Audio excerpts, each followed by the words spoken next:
Yo, what up? 你要见还是我 Yo, what up? 你要见还是我 It's Razor Pop lah. Okay. Alright guys, you're here with me, Bryan and Daryl. We have a special guest for you, Sassy Pandez. Now, hi, welcome to the show. Hello. Okay, now you're a DJ from the UK, right? Yeah. And you're here in Singapore? Yeah. Why are you here in Singapore? Well, tomorrow, which is Saturday, I'm going to be DJing at Singapore's biggest street party, Yep. City Live, which is City like... Live, that's right. Yeah, I'm really looking forward to it because it's organised by the youth and it's like a big carnival-style thing, and I'm going to be DJing on a bus. DJing on a bus? Yeah. Have you seen the setup already? No? I've seen the tent because I can see it from my hotel, but I haven't seen the bus yet. I think it's somewhere, I don't know, it's not there. Is it sort of like a party bus kind of thing, and then they're like speakers at the bottom? I like haven't DJ seen on the top bus. and boom, boom, boom, Yeah. all the way out. It's a Miss DJ Sassy Pandez!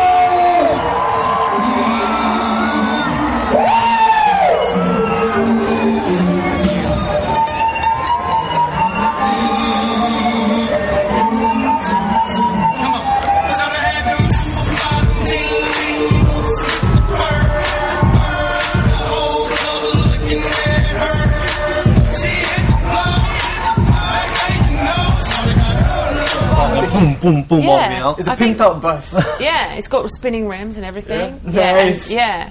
Okay, so now this is not the first time you've been to Singapore, right? Like the first time you've been to Singapore was like a grind beach party. Yes. It sounds- What was it that? sounds weird, Grind but no, it's a beach? grind beach party, right? Yeah, like And- MTV Grind. MTV Okay. grind. Okay. Yeah, that was really, really good. That was in Sentosa Island. Yeah.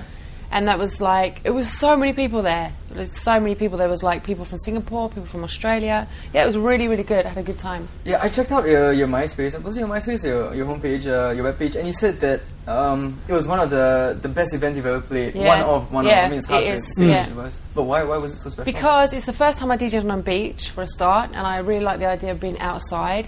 And it was more of a like festival style rather than being in a club.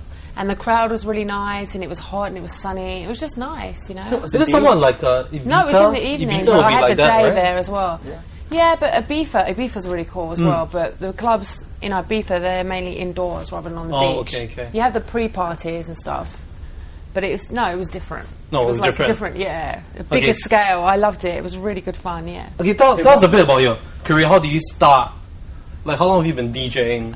Well, I first got inspired into the whole DJing world when I was about 7 years old.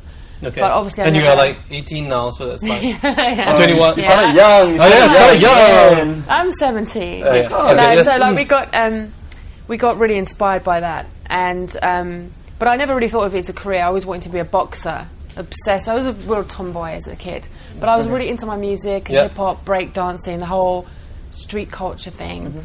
But it wasn't until years later that my cousin, he's like a turntablist, and he got me to look after his dog in Miami, and he was like always practicing beat juggling and stuff, so he got me into that, and I started warming him up for fun, and it sort of happened by accident, really. Because there's always like a teething period from when you're just an amateur to professional. Yeah. What's the hardest part from getting from one place to the other? I think it's not getting there, it's like being good enough to be there, because I think nowadays it's kind of changed recently where you could have a lot of press and you could have been DJing a very small amount of time, and you could be at the big parties, which in a way is a bit ridiculous because you're obviously not going to have the experience to really be there, but you're there because you're having the press. So I don't know if that's... I'm glad that it happened the way it did. For me, I started at the bottom. I suppose worked my way up. I didn't really have any press or anything in the beginning, so it was like kind of, hard learning to mix, warming up the big DJs, which is good. Yep. I'm glad that I went for that, because I think that if you go straight into the deep end and you don't have any skills, you're not going to last longer than a few months, are you really? So it's more like a media game now, right? Do you think there are a lot of like big DJs that don't deserve to be there, sort of? Yeah, let's drop some names. Come on, let's do it.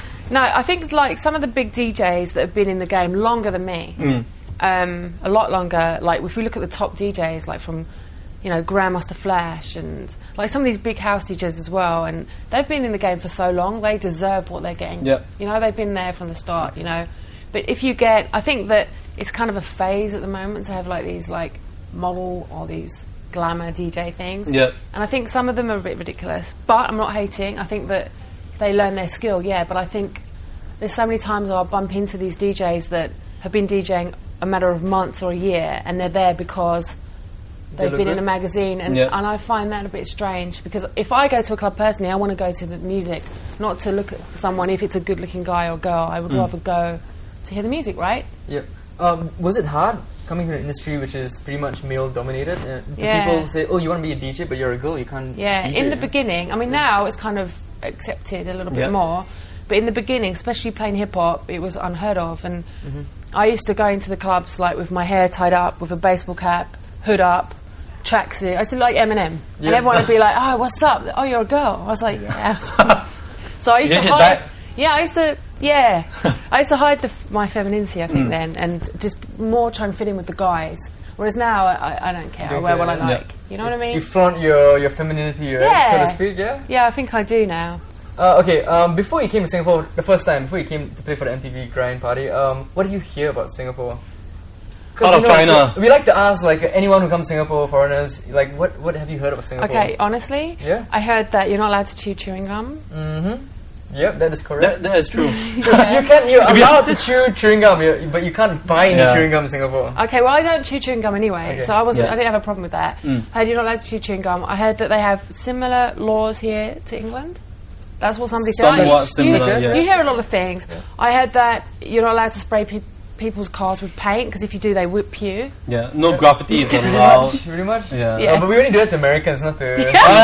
That's our beef. Only Americans. Peace up, A-Town, baby. You know. For our own, we just funny. like, oh, it's fine. Go ahead. Have a good. Let's have a good day. If I Yeah, need a drink, part here of you go. the Commonwealth, you know. But the only thing is, a lady told me that on the plane, and I said, okay, you know, fair enough, but maybe there was a reason he did it. Like, what was the reason? Like, because obviously this is a bad thing to do. But what if she'd killed his cat?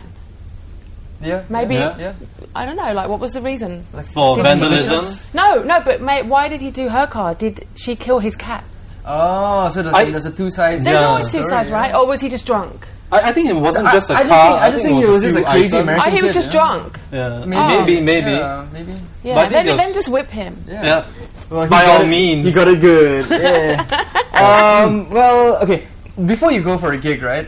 Do you have like a ritual? Like, do you prepare a certain meal? Wear certain pair of underwear? What's the deal? The last meal. I do, Yeah, the last meal. Yeah, I do have a pair of Lucky headphones. Okay. Which What color? well, I designed them myself. Oh, okay. But they're normal Technics headphones, which I think are brilliant. But I've put all these Swarovski crystals on, and I tried to make them more of a kind of funky, Blinged out. piece of jewellery, really. They're really cool. So I was thinking of making some more. I don't know, they're kind of cool. So they're kind of lucky for me. And then sometimes I like to say a little prayer. But everyone in Singapore is very spiritual, right? You're all really spiritual.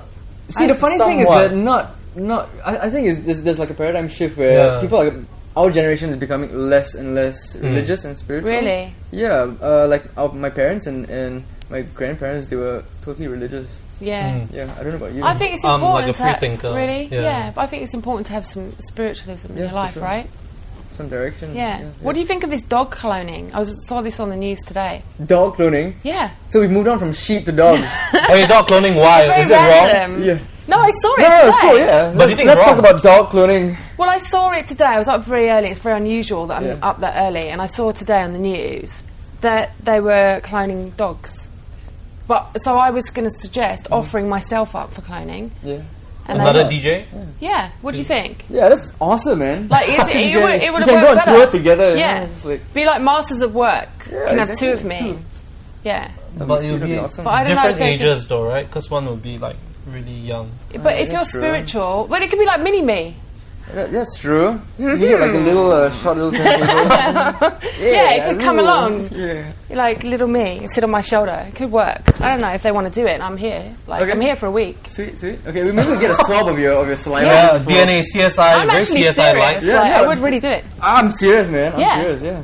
What do you think of Singaporean men? I know it's Yeah. such a bad segue. Well, I haven't met a lot of the guys here. You're Yeah. like the first you guys have met, apart from We're like the people- worst specimen Singapore can offer, but you know. Apart from the people I'm working for, Yeah, okay. you're the first like guys I've met. So Have you met like the other DJs, like DJ Koflo from I Singapore and met. stuff? No, I haven't met him yet.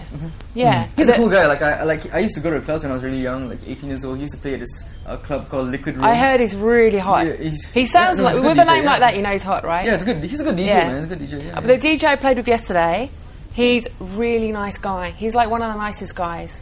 He was like so good. What is his name? Funky T. Funky T. There's a good DJ. I thought he was really nice. He had a really good attitude, and he's a really good turntablist too. I liked him. Yeah.